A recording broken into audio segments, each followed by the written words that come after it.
Boa noite a todos. Sabe que a mulher da gente cuida bem da gente, né? Ela tá aqui falando, arruma gravata e tal. Ainda bem porque eu não me vejo aqui agora. É bom ter vocês aqui, é bom estar aqui com vocês.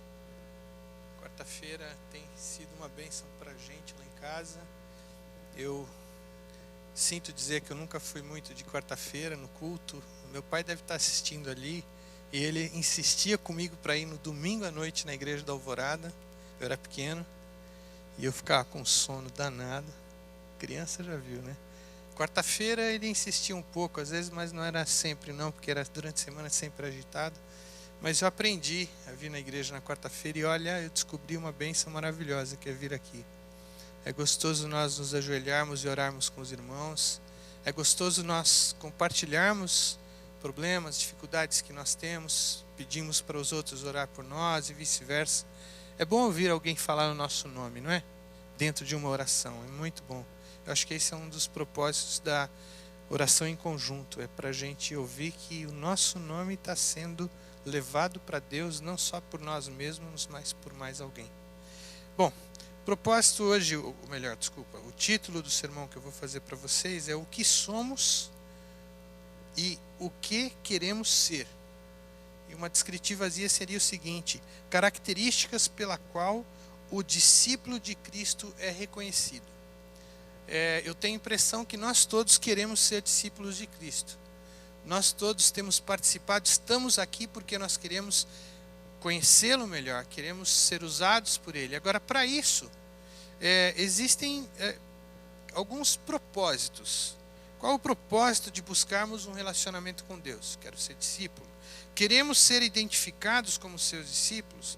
Quais são as características de um discípulo de Jesus? E aí, por que queremos saber essas características?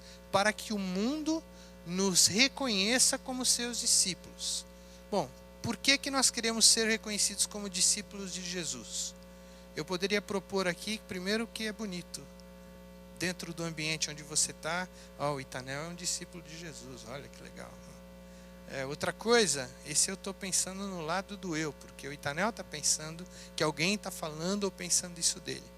O outro lado é quando você assume essa posição.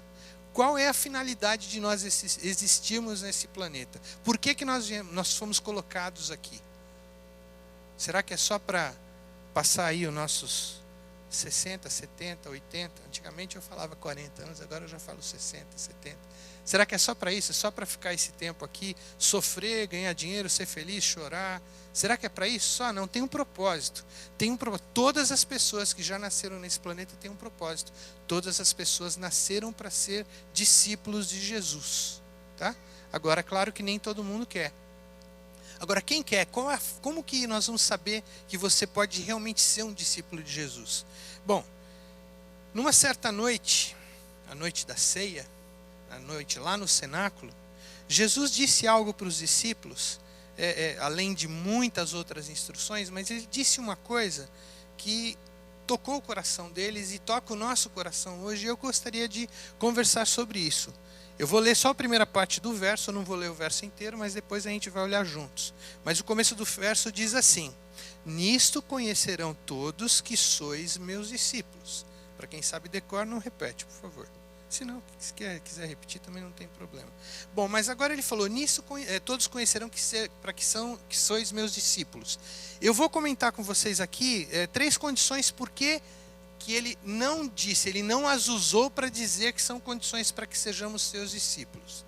A primeira delas, eu acho que nós vamos nos reconhecer em todas essas condições. A primeira delas, condição para que sejam, a frase que ele usou lá atrás, nisso conhecerão que sois meus discípulos.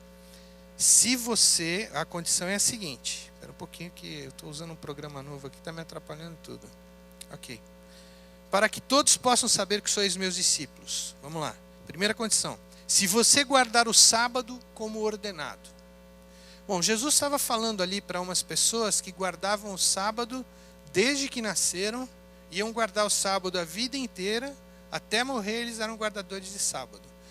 Então Jesus estava querendo dizer aqui ou o que eu estou querendo dizer aqui, que guardar o sábado não é uma condição para você ser um discípulo de Jesus?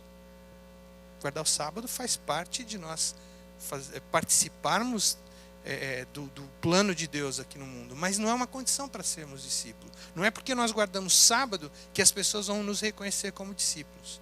Olha aqui, a segunda condição agora, não que não seja importante, tá?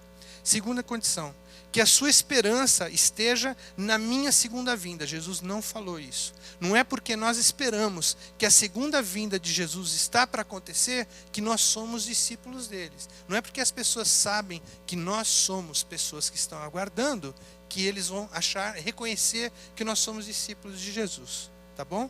E foi o próprio Jesus que disse, virei outra vez. Lembra um dos versos que nós gostamos na Bíblia? Diz lá, não se turbe o vosso coração, pontinho, pontinho, pontinho, virei outra vez. Isso é uma promessa que nós amamos, mas não é porque nós estamos enraigados ou com toda a nossa esperança nessa promessa que nós somos caracterizados para o mundo, que nós somos seus discípulos. Tá? Ele não estava diminuindo a importância dessas características, o sábado e o segundo advento de Jesus mesmo.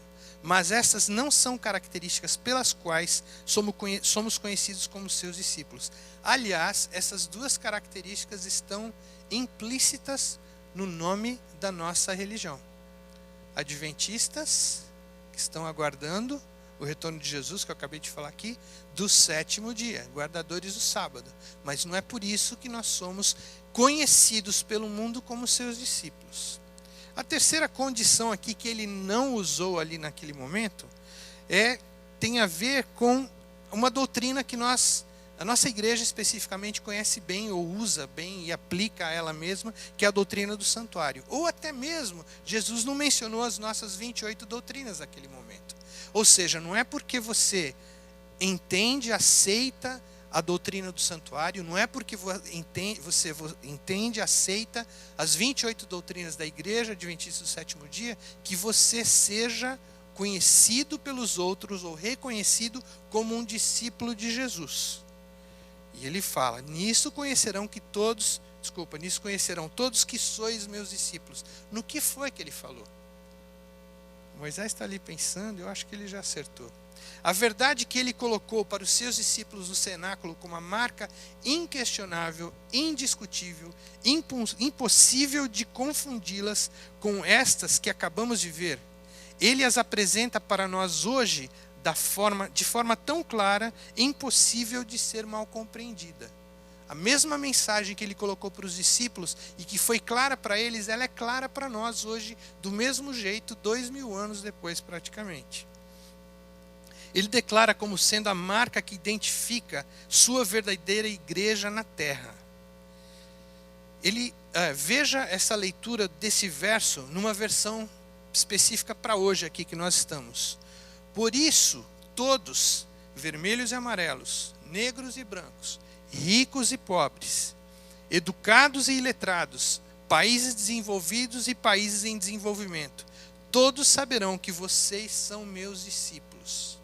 E aí agora o final do verso, se amardes uns aos outros. Essa é a nova versão Brazilian Temple, São João 13:35. As pessoas só vão reconhecer que você é um discípulo de Jesus se você tiver qual condição? Se você amar uns aos outros. Tá bom. Muitas vezes pensamos que para sermos bons discípulos, nós precisamos fazer isso, fazer aquilo, fazer aquele outro. A gente tem uma regrinha. Muitas vezes julgamos nosso irmão porque ele não faz isso, porque ele não faz aquilo, não faz aquele outro. Ele não segue a regrinha. E para piorar as coisas, muitas vezes nos julgamos bons porque fazemos isso, fazemos aquilo outro. Ou seja, nós temos uma regrinha para julgar o próximo, para julgar nós mesmos e na forma que nós reagimos para com as pessoas. O resultado de tudo isso é que ninguém nos reconhece como de seus discípulos, como discípulos de Jesus, por nós seguirmos a nossa regrinha que nós criamos. Essa é uma regra natural que eu tenho certeza o inimigo coloca no nosso coração. Já que você quer seguir a Jesus, usa essa regra. Se você seguir essa regra aqui, está ótimo. Para mim, está beleza. Não me importa o que você siga Jesus, desde que seja dentro desse contexto. Bom, que adianta lermos a Bíblia 2 vezes por ano? Que adianta lermos o Espírito de Profecia? Que adianta participarmos de todos os eventos da igreja, da reunião das 6 horas da manhã? Nós precisamos muito aprender essa lição. Nós precisamos nos desvincular dessa regrinha. Precisamos muito buscar a Jesus acima de tudo. Lembram daquela frase que aparecia naquelas placas antigamente? Talvez até exista ainda. Só Jesus salva, só Jesus Cristo salva.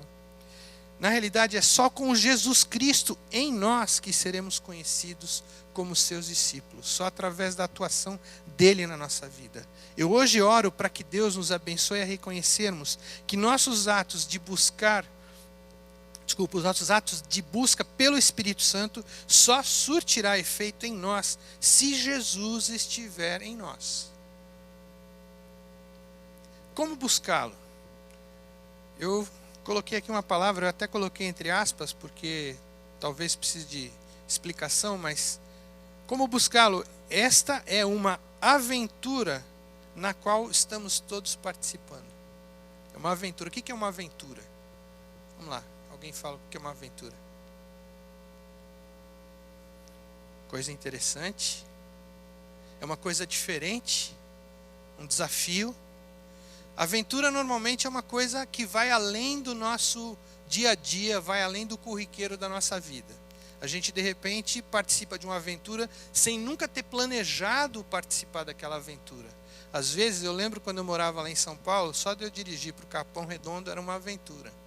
Uma vez o Olinto, eu não lembro exatamente essa história, mas o Olinto uma vez estava dirigindo do Iaê para o Brooklyn, com o carro dele, os 3 meninos atrás. Eu não sei se ele sem querer deu uma fechada em alguém. Essa pessoa saiu perseguindo o Olinto, e o Olinto é o seguinte, onde a velocidade máxima é 60, ele anda a 40. Onde a velocidade é 30, ele faz 20. Então, ele pode tomar multa de estar para a velocidade para trás. A não ser outro dia, aqui na Turnpike, na área de construção, era 30, ele estava a 60, tomou uma multa muito legal, mas isso aí é uma coisa rara. Mas, enfim, eles participaram de uma aventura incrível. O Olinto conheceu áreas ali da região da Vila das Belezas que ele nunca imaginava na vida que ele ia passar com o carro dele, com buracos, com tudo que vocês podem imaginar. Foi uma aventura que ele participou sem ele ter nem imaginado que podia acontecer. Uma aventura pode ser uma coisa boa, pode ser uma coisa ruim, pode ser uma coisa assustadora, como foi nesse caso, e às vezes uma coisa que no fim nós vamos gostar, vamos rir muito e tal. Estar nesse planeta Terra é uma aventura. O plano de Deus, quando ele criou esse planeta, era para termos uma aventura eterna, mas uma aventura feliz e tranquila e paz, onde você, dentro do contexto de uma aventura, a aventura você nunca sabe o que vai acontecer daqui a pouco, certo? A aventura então é uma coisa que nos deixa completamente com expectativa, mas boas expectativas, a não ser que seja aquelas coisas estranhas como esse passeio do Olinto lá pela Vila das Belezas, porque não sabia o que ia acontecer, ele se livrou, só para vocês saberem, não aconteceu nada, enfim. Mas uma aventura dentro do contexto agora do que eu estou falando aqui, é que cada dia nós temos uma novidade nova. Novidade nova é muito legal, né, Nil? Desculpa. Olha a Nilce ali. Cada dia nós temos uma novidade não esperada. Serve? Mas tudo que não é esperado e acontece é uma novidade, né? E é novo. É novo. Mas, enfim, a aventura de vivermos no planeta Terra. Olha, vocês conhecem a nossa história. Quando o Dani nasceu, foi uma felicidade incrível, tal. E 2 anos depois nós passamos por uma aventura que eu não desejo para ninguém. Mas, eu vou dizer para vocês uma coisa. Naquela aventura nós aprendemos muito. E hoje, eu dou graças a Deus porque nós passamos por aquela aventura. Isso é loucura. Lembra que Paulo diz que a sabedoria de Deus para o homem é loucura? Pois bem, se eu, naquela época, falasse que, não, eu vou passar por isso aqui, o tratamento do Dani, quimioterapia, etc., isso aqui vai ser maravilhoso, vocês podiam me internar porque eu estava mal. Mas hoje eu digo, graças a Deus, porque nós passamos por aquilo, porque eu sei o que aconteceu na minha vida por causa daquilo. E até hoje eu vivo de uma forma que talvez não seria diferente. Seria diferente do que eu sou hoje. Passamos por aventuras por motivos específicos. Agora tem uma coisa. Ao passarmos por essa aventura, que muitas vezes é gerada pelo inimigo, se nós não entregarmos cada evento dessa aventura nas mãos de Jesus, aí não vai ser mais uma aventura, vai ser um passeio de terror. Porque o resultado é catastrófico, com certeza. Uma catástrofe nas mãos de Jesus é uma bênção. Vocês já pararam para pensar nisso? Hoje eu estava ouvindo um sermão e o pastor falou assim, ele leu uma citação daquele pastor da Escola Sabatina, que nós gostamos muito. Não vou lembrar o nome dele. Agora que veio mencionar isso. Não, ele é ele é um cara elétrico, ele é igual o Jeff, eu falo. Mas ele fez um comentário que foi o seguinte: desde que o primeiro ser humano morreu até o que o último ser humano morrer, a distância entre o momento que a pessoa morreu para a volta de Jesus é um abrir e fechar de olhos. Por isso a bênção de nós morrermos numa catástrofe nas mãos de Jesus. Dá para ser feliz dessa forma? Claro que quem fica vai sentir, mas aquele ali que passou por isso foi uma catástrofe, mas foi uma bênção, porque a pessoa está salva. É basicamente isso. Mas olha só, mas a forma mais eficiente de nós entendermos o que acontece conosco, tudo está nas mãos de Jesus. Se nós agarrarmos na mão dele, tudo vai ser mais fácil, tudo vai ser mais simples. Transformados quando permitirmos os ataques do inimigo em degraus para que nos levem para cima. Todo ataque do inimigo, é o que eu falei, uma aventura ruim é um ataque do inimigo. Nas mãos de Jesus ele transforma aquilo numa bênção e é um degrau para você ir para frente.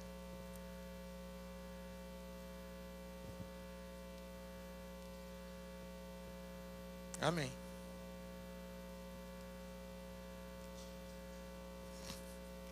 É por aí, é uma aventura que nós conhecemos o final. A gente só não sabe quanto tempo vai demorar. Mas não importa, não importa. O tempo que nós ficarmos aqui vai ser para a honra e glória de Deus. Porque se Ele está mantendo esse tempo assim, demorando dentro do nosso contexto, é porque Ele tem um propósito. E quem somos nós para questionar os propósitos de Deus? É claro que se eu pudesse, eu falaria para Deus: Senhor, chega, não dá mais, não quero mais, cansei dessa brincadeira, estou fora. Mas Deus sabe o que é melhor. Deus conhece você, conhece a mim, conhece o nosso coração. Ele sabe para que... Olha só, Ele sabe o que nós podemos fazer para a honra e glória dEle. Uma vez eu fiz um sermão aqui que eu falei sobre o propósito que Deus tem para cada pessoa. Um destino que Ele estabeleceu para cada pessoa, mas que a gente só chega nesse destino se a gente aceitar. Não é um pré-destino, vamos dizer. Lembra, até eu usei, para quem assistiu, faz tempo já, eu usei o exemplo daquela senhora Ana, que foi quem pegou Jesus no colo no templo quando trouxeram para apresentá-lo.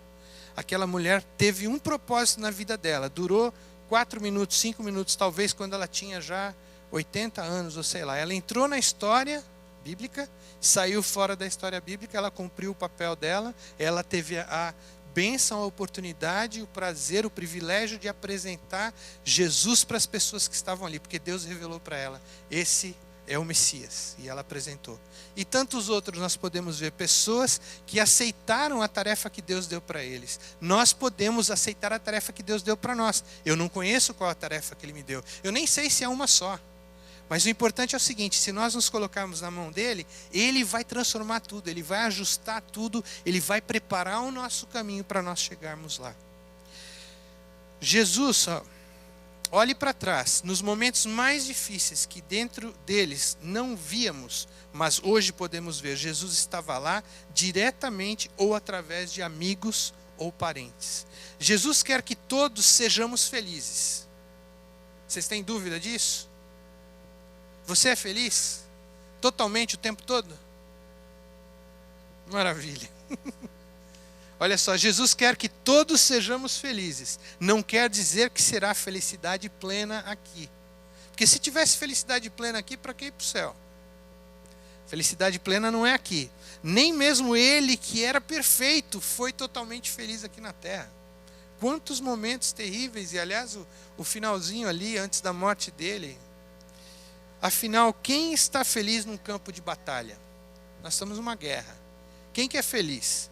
Podemos comemorar as vitórias, mas a luta continua, companheiro de guerra, né?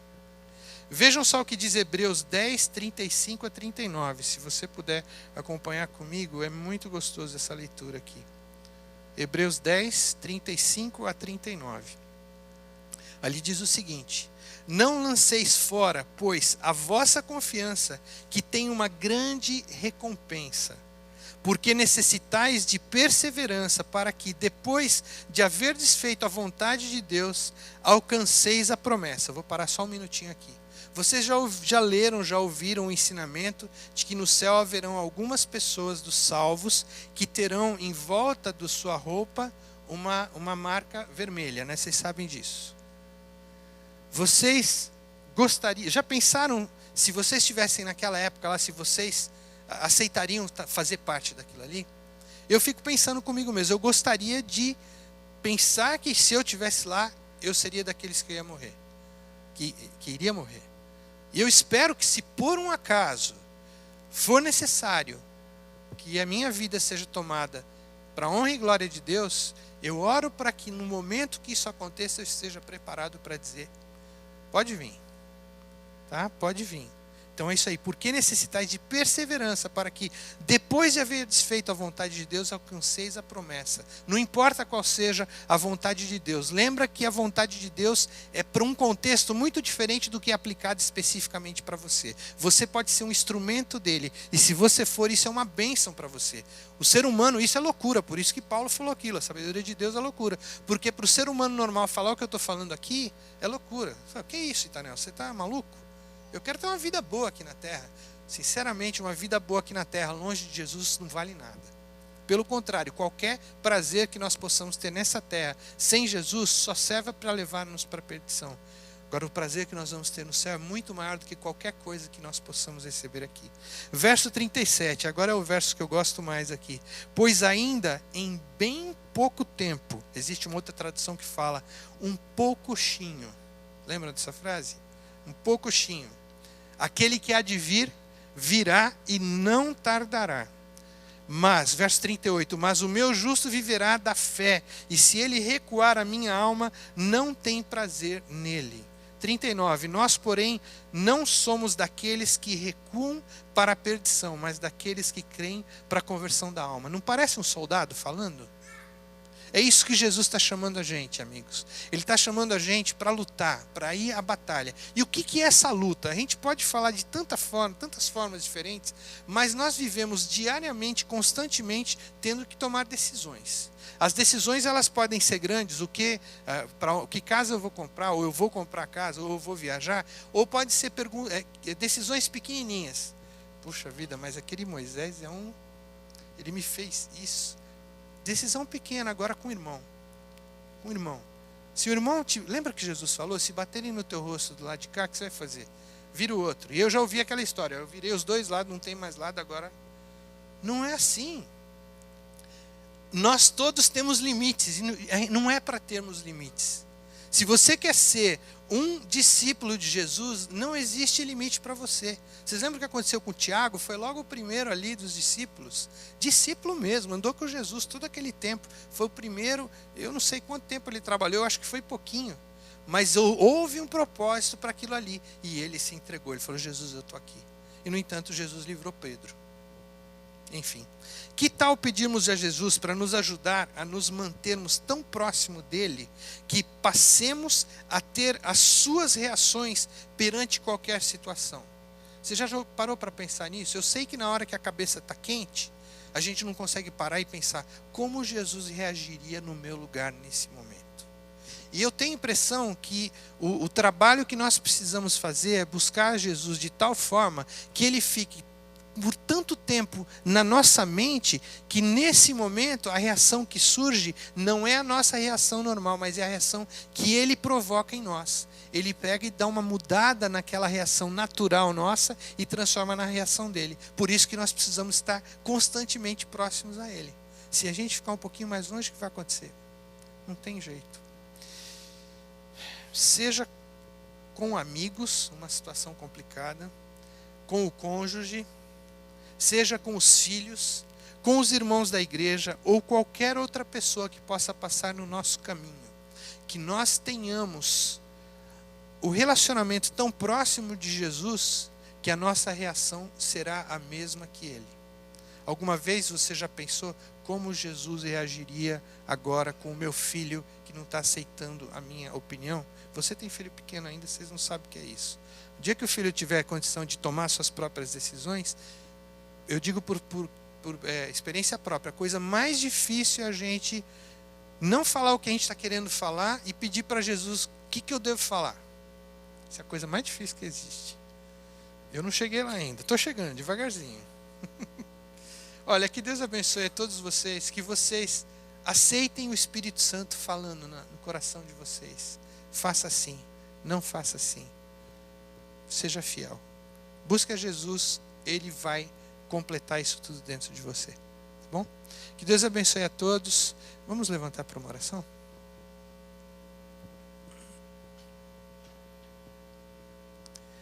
Querido Deus e Pai que estás no céu, Senhor, eu te agradeço porque o Senhor quer ser o nosso líder constante o tempo todo. Eu te agradeço porque o Senhor nos oferece isso, o Senhor não nos obriga a fazer isso, porque é muito mais gostoso fazermos a vontade de alguém que nós sabemos que quer o nosso bem, quando nós fazemos porque escolhemos fazer. Eu te agradeço porque o Senhor nos dá esse privilégio e essa oportunidade. E eu te peço perdão quando eu tento fazer isso diferente com o meu filho, fazer isso diferente com um amigo, com a família. Eu sei que esse não é o método de Jesus. O teu método é nos dar liberdade para escolhermos te servir. E eu gosto muito de saber que quando eu escolho fazer um caminho diferente, assim mesmo o Senhor me chama, o Senhor me avisa. E quando o inimigo ataca a minha vida, o Senhor aproveita aquela situação para me levar para mais perto de Ti. E muito obrigado porque a maioria das vezes na minha vida, e graças a Ti, eu tenho escolhido deixar tudo nas Tuas mãos. E eu peço que isso seja verdade na vida de todos os meus irmãos aqui. Leva-nos, Pai, para o Teu reino logo, logo, tire-nos dessa terra. Mas enquanto estivermos aqui, use-nos para passarmos essa mensagem para o nosso irmão. E quando o nosso irmão nos fazer um desafio, um desaforo a nós que nos deixa nervoso, de cabeça quente, como nós falamos, Pai, dê-nos um banho de água gelada e ajude-nos a sermos corteses, ou melhor, ajude-nos a sermos verdadeiros discípulos nesse momento. Dá-nos, Senhor, agora uma noite tranquila, leve-nos para casa com a Tua proteção, abençoe a nossa igreja. Dá-nos, Senhor, poder para pregarmos a Tua mensagem aos outros. E o principal, que eles possam nos reconhecer como os Teus discípulos, porque nós amamos a todos. Em nome de Jesus eu te agradeço e peço essas bênçãos. Amém.